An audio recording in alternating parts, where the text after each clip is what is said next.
I find this today in Nuha's room. Brushes, soap, 4 remote controls. 4? Nah. Chicken drumstick, drinking glass. The cat? Lies. List of lies. No, it isn't. Victims of velocity. Things Mom threw at us while in a fit of rage. A catalog of madness. Someone has to keep track. Ugh, this is gross. Don't be scared, Habibti.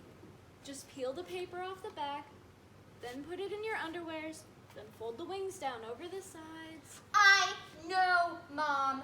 I saw Rula do it 100 times. My God, I could float down a river on this thing. It's a friggin' raft. Yella, go lay down and rest. And stay off the facegram. Facebook. Instagram. Whatever. My daughter, the middle one, she just get her period. Late start. Nuha, she's 15. I get mine when I'm 11. 11. Oof. Worst day of my life. Anyway, we're having 50 people to the house for iftar dinner tonight, and she get her period. I say now, in the middle of Ramadan, I need help cooking. She get her period just to get out of helping. I'm serious. My kids is very lazy. Rula, Rami, Nuha, they all sit in the same room on their laptops sending each other messages on the tweet. Twitter. We tweet on Twitter. Jesus. What Jesus have to do with it? Go lay down. Sometimes, when they leave the computer on the Insta-Snap, I look at it to see what my kids is doing. We live in Las Vegas. I don't want them to turn into prostitutes and gamblers. But they good kids, and they surprise me, you know? Like this year. Nuha wants to fast for Ramadan with the older kids. So cute. I tell her no, Habibti, never while you're bleeding. And, oh my God, I never seen her so hysterical. She was crying, I don't want this, I hate this, it makes me dirty. I say no, this don't make you dirty. Maybe make you crazy, but dirty no. And she say, Quran says, and I say no, the book doesn't mean that. Listen, what is the period? The egg. It is a potential for life. It is, how you say, the energy of creation. Now, the body, she needs time to remove this energy she doesn't need anymore. So God give time off for the body to rest and the soul to rejuvenate.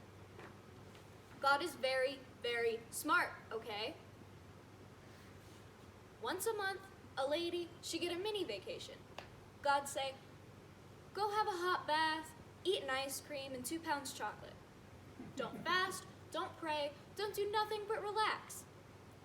I'm telling you, God, she's a woman.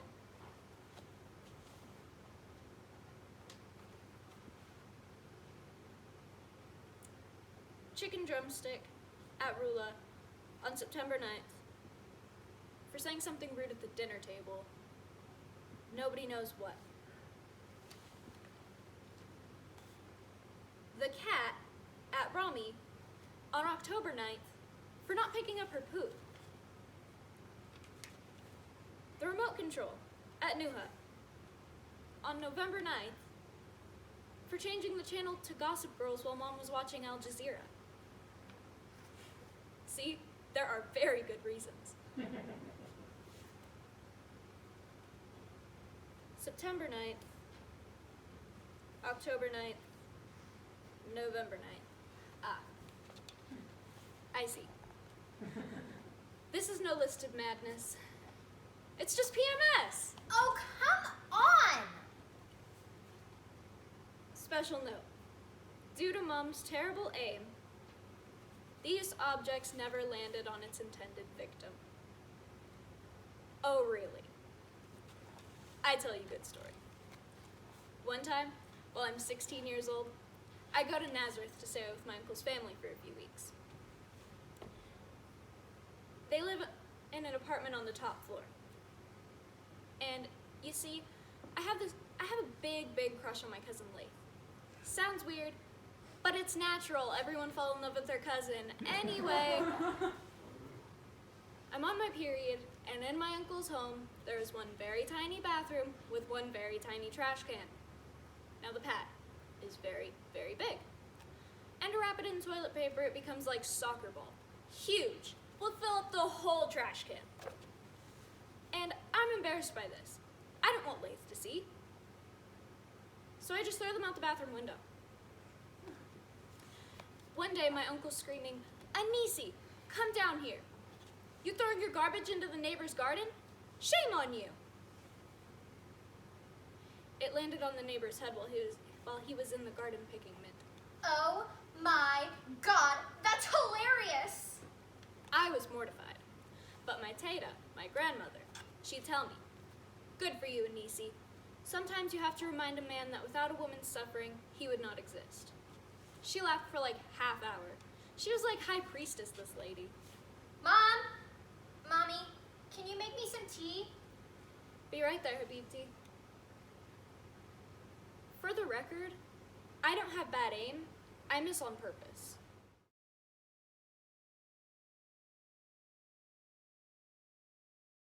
I loved a man who had 2 daughters. I met the girls one winter in a boatyard, a sailboat in a cradle on dry land. Beth, 14, stood behind him, so still I could barely see her. Cale, 12, leaned over the boat's rails and called, "Anybody down there want to come up and help me?" So I climbed the ladder. "Do you and my father kiss?" she asked. I said, "Yes." "Do you make out?" And the pattern was set. She had a lot of questions, and I had a lot to answer for. Well, Duncan hadn't exactly left his wife for me. We were in a certain amount of gray area. It wasn't crystal clear whether or not they would have split up if I hadn't come along. But I wanted the girls to like me. Well, that's a lie. I wanted the girls to love me. I asked my mother, how do I do it? And she said, cook them dinner.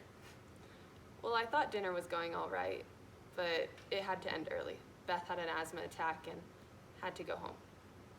Cale and I took rides in my old car. I let her shift the gears while I worked the clutch. And she asked me if I could teach her how to drive. You bet, Cal.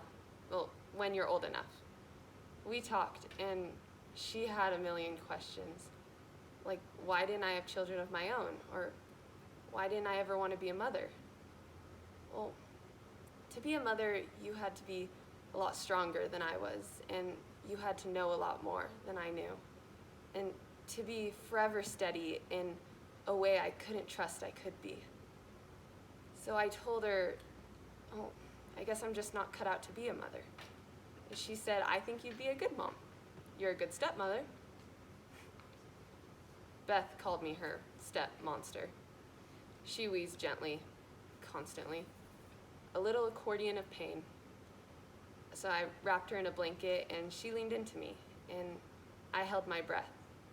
I just wanted everything to just get better and to just stay like this. And the wheezing got worse. One summer, Duncan's cousin got married and the whole family came to the wedding. And as we walked in, I saw the girls' mother and I grabbed Duncan's hand and the girls ran towards her, pulling him with them. And, you know, they were a tight knot. Duncan, the girls, their mother facing inward. I started towards them, but I just couldn't see an opening. Beth stared at me from across the tent, not with the look of triumph or hate, but fear. Just the look of a young girl telling me that if I walked over there, everything that she loved in that moment in her entire life would just stop. And they were each other's family. And I was just so tired of trying to force my way in. The next week, I taught Cale how to drive. And then I moved out. This afternoon, Callie called from the emergency room. You know, she's old enough now. She had gotten her license and got herself into a car accident. She asked me to come get her, and I did. They said that I could take her because she told them I was her stepmother. And she asked if she could come to my house, you know, put off telling her parents about the car. And I want her with me, but something tells me that she needs to be around the people who have been with her forever, even before the beginning. So I told her she couldn't stay. And I felt it dissolve, the thought of being something like her mom. And I love her, so much so I would do anything for Callie, even send her home to her mother, even that.